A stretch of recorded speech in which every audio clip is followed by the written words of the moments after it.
오늘부터는 마가복음 말씀을 묵상하도록 하겠습니다. 오늘 마가복음 첫 번째 시간으로 복음 그 자체이신 예수 그리스도에 대해서 한번 생각해 보도록 하겠습니다. 여러분, 복음서는 총 4개로 이루어져 있습니다. 마태, 마가, 누가, 요한복음, 이렇게 4개의 복음서로 되어 있습니다. 그래서 사복음서 우리 이렇게 이야기하죠. 여러분, 이 4개의 복음서 중에도 마태, 마가, 누가복음은 우리가 이 3개의 복음서를 따로 띄어서 공관복음 이렇게 이야기합니다. 공관, 그러니까 같은 관점, 같은 구조로 되어 있는 복음서다 해서 공관복음서 이렇게 이야기합니다. 여러분, 요한복음서를 따로 분류하는 이유는 요한복음은 예수님이 하나님이시라는 그런 점에 초점을 맞춰서 서술한 복음서입니다. 그래서 사건보다는 예수님의 설교가 굉장히 많이 나와 있고, 또 사건도 예수님께서 하나님이라는 사실을 입증하기 위한 표적 7개가 나오고 있습니다. 오늘부터 우리가 마가복음 말씀을 묵상하게 될 터인데, 여러분, 이 마가복음서는 사복음서 중에서 제일 먼저 쓰여진 성경입니다. 이 마가복음서를 토대로 해서 다른 성경들이 참고로 이렇게 복음서가 진행되는 것이죠. 마태복음서와 비교해 보면은 마태복음은 예수님의 설교가 자세하게 나오고 있습니다. 그래서 산상수훈의 풀버전 5장, 6장, 7장, 마태복음 5장, 6장, 7장이 아주 자세하게 잘 나와 있고, 씨 뿌리는 자의 비유도 예수님의 자세한 설명이 잘 이렇게 등장하고 있습니다. 그런데 여러분, 마가복음서는 행동 중심이에요. 행동 중심. 하나님, 예수님께서 무엇을 하셨는가? 그래서 예수님의 행동이 아주 디테일하게 등장하고 있죠. 그 행동도 그 행동을 한 시간을 아주 굉장히 자세하게 설명하고 있습니다. 아마도 이 마가복음서가 사복음서 중에서도 가장 먼저 쓰여진 성경이기 때문에 예수님이 어떤 분이신가 이것을 설명하기 위해서 예수님께서 이루신 일들을 중심으로 해서 간략하게 그리고 빠르게 전달하려고 했었던 것 같습니다. 여러분, 1절 말씀을 보시면은 예수님에 대해서 아주 이렇게 명료하고 굉장히 간단하게 설명하고 있지 않습니까? 예수님은 첫째, 하나님의 아들이시고, 두 번째는 예수님 그 자체가 복음이라는 것입니다. 하나님의 아들이라는 것은 여러분, 하나님이라는 거예요. 사람의 아들은 사람이잖아요. 개의 자식은 개입니다. 하나님의 아들은 하나님이십니다. 하나님은 창조주이시고 주관자이시고 뿐만 아니라 우리를 다스리시는 분이시죠. 그런데 그 창조주요 주관자요 아버지 되신 하나님이 신약에 와서 우리에게 무엇으로 오셨습니까? 구원자로 오셨다라는 거예요. 그런데 여러분, 이 말을 한번 가만히 이렇게 들여다보면 어디서 많이 보던 말씀 같지 않습니까? 주는 그리스도시요 살아계신 하나님의 아들이다. 여러분, 이 말하고 똑같은 말입니다. 예수님께서 12명의 제자들을 데리고서 가이사랴 빌립보로 가셨습니다. 가이사랴는 여러분, 가이사랴 요거는 황제의 이름이에요. 로마 황제의 이름 가이사랴. 그리고 빌립보는 갈릴리의 분봉왕 이름이 바로 빌립보입니다. 빌립. 이렇게 되어 있습니다. 그럼 여러분 한번 보세요. 한 도시에 황제의 이름과 왕의 이름을 동시에 갖다 붙여놨다. 여러분, 이 도시가 얼마나 아름답고 얼마나 웅장하고 얼마나 최첨단을 달리는 그런 도시였겠습니까? 이 엄청난 최첨단의 도시 앞에서 예수님께서 제자들에게 질문을 하신 거예요. 세상 사람들이 나를 누구라 하느냐? 선지자라 합니다. 그렇다면 세상 사람들은 그렇고 너희들은 나를 누구라 고백하느냐? 이때 베드로가 뭐라고 대답했습니까? 주는 그리스도시요 살아계신 하나님의 아들입니다. 이렇게 대답을 했어요. 그런데 여러분, 이 고백을 지금 마가가 똑같이 자신의 복음서의 첫머리에 여러분 그대로 사용하고 있는 것입니다. 왜 그렇겠습니까?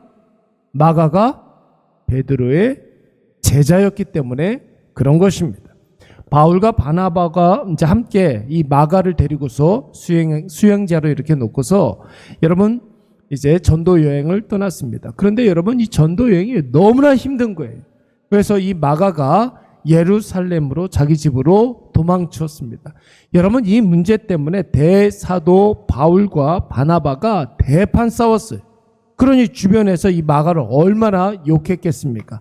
아무것도 아닌 마가라는 젊은이 하나 때문에 위대한 대사도 바울이, 수많은 사람들에게 존경받고 칭찬받는 바나바가 대판 싸웠다고 하니까 여러분, 이 마가를 보는 눈이 그렇게 곱지가 않았던 것입니다. 그런데 여러분, 그런 마가를 받아준 사람이 있었으니 그 사람이 바로 베드로였던 것입니다.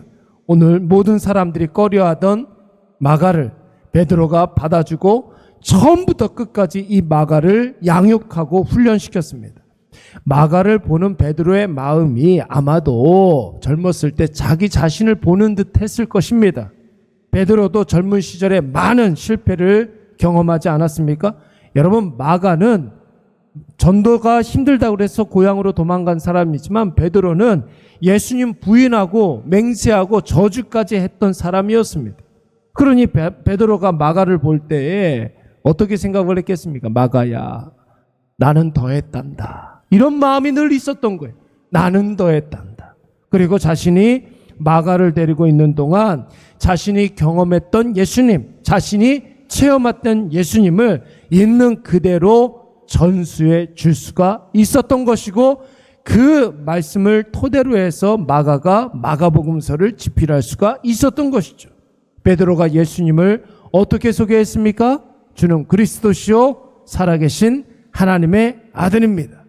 여러분, 예수님이 베드로의 이 고백을 들으시고 얼마나 기뻐했는지 몰라요. 음부의 권세가 이기지 못한다고 말씀하셨고 천국의 열쇠를 주시겠다고 약속을 하셨습니다. 교회를 창설해 주셨고 이 고백 위에 주는 그리스도시요 살아계신 하나님의 아들입니다. 이 고백 위에 모든 교회가 시작될 것이라고 말씀해 주셨습니다. 여러분, 베드로 입장에서 본다면 유일하게 칭찬받은 그 말 한마디, 주는 그리스도시요 살아계신 하나님의 아들입니다. 예수님이 그렇게 기뻐하셨던 그 한마디가 베드로 자신의 인생을 한눈에 보게 하는 한마디로 남았던 것입니다. 당연히 이 중요한 이야기를 자신의 아들과 같은 제자 마가 요한에게 이렇게 이야기를 해줄 수 있었던 거고, 마가 요한도 베드로의 이 말을 듣자마자 마가복음의 첫머리에 이 고백을 수록한 것입니다. 예수님은 하나님의 아들이시고 복음 그 자체이시다. 사랑하는 여러분, 복음은 복잡한 우리의 일생을 굉장히 단순하게 합니다. 여러분, 인생이 단순해져야 되지 않겠습니까? 예수 그리스도이신 복음은 여러분 마가를 살리고 마가를 회복시키고 세임을 주어서 놀라운 역사가 나타나게 하셨습니다. 그래서 여러분 사도 바울은 이 복음을 하나님의 능력이다 이렇게 이야기했고, 오직 의인은 믿음으로 말미암아 살리라 이렇게 이야기한 것입니다. 사랑하는 여러분, 신앙은 여러분 절대로 복잡한 것이 아닙니다. 어려운 것이 아니에요. 예수 그리스도를 하나님 그 자체로, 복음 그 자체로 받아들이고 예수 그리스도를 의지하는 것입니다. 이것이 우리 안에 계속해서 쌓이고 쌓이면 실수 많고 어설펐던 그 베드로가 초대교회에 없어서는 안 되는 굉장히 큰 일꾼으로 쓰임받을 수가 있었던 것이고, 가는 데마다 사고치고 다녔던 마가가 최초의 복음서를 쓰고 이방인의 지경에 예수 그리스도를 증거하는 일에 쓰임받게 됐고, 교회의 핍박자였던 예수를 박해했던 사도 바울은 신실한 그리스도의 종으로 쓰임받을 수가 있었던 것입니다. 오늘 이것을 꼭 기억하셔서 우리가 마가복음서를 묵상하는 동안 복음이 능력이라는 사실을 체험하시기 바랍니다. 복음 그 자체로 오신 예수 그리스도와 동행하시기 바랍니다. 그래서 우리도 주는 그리스도시요 살아계신 하나님의 아들입니다. 예수 그리스도는 하나님의 아들이시고 복음 그 자체이십니다. 복음의 그 시작입니다. 라는 그 신앙 고백으로, 그 신앙 고백이 우리의 삶을, 모든 인생을 이끌어 감으로 말미암아 이 신앙 고백으로 봉사하고, 이 신앙 고백으로 섬기고, 이 신앙 고백으로 예배드리고 말씀 들을 때 놀라운 역사가 일어날 줄로 믿습니다. 우리 말씀을 생각